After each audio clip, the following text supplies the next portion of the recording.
Grain Producers Australia has welcomed negotiations between the federal government and China in a bid to end tariffs placed on barley.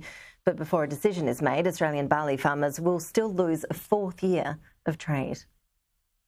300 kilometres northwest of Melbourne, near Rupinyup, lies Sunnydale Farm. Owned by Andrew Weideman, it produces canola, lentils, beans and barley. But for the past 3 years, barley farms like his across the country have had to adapt to life with hefty Chinese tariffs that have hit them hard. We pulled back on our production by at least a third. In some cases of area that we would normally have sown, we were back to half of the area. We've obviously made the decision that year to already sow what we'd sown, and so we had to wear that through.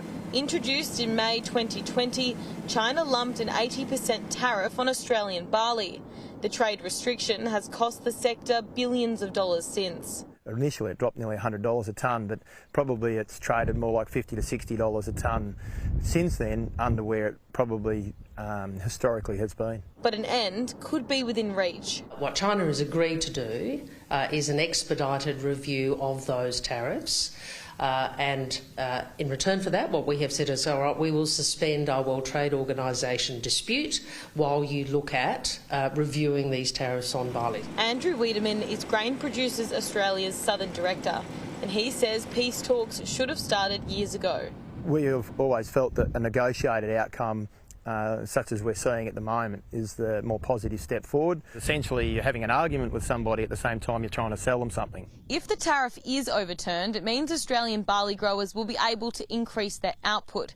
But the decision from China will likely take months, and the first seeds of this year's harvest will be sown in May. It means farmers like Andrew face yet another year of trade loss. We've still got a way to go, but we are seeking to have a pathway to clear that impediment, and if that works, we will work to apply that to other Australian products. Probably the next one I would want to look at is wine. The review by China will take between 3 and 4 months. It may save barley, but other tariff goods like wine, seafood and dairy will continue to struggle. But with China-Australia relations seemingly improving, the landscape looks brighter. Holly Edward-Smith for Sky News.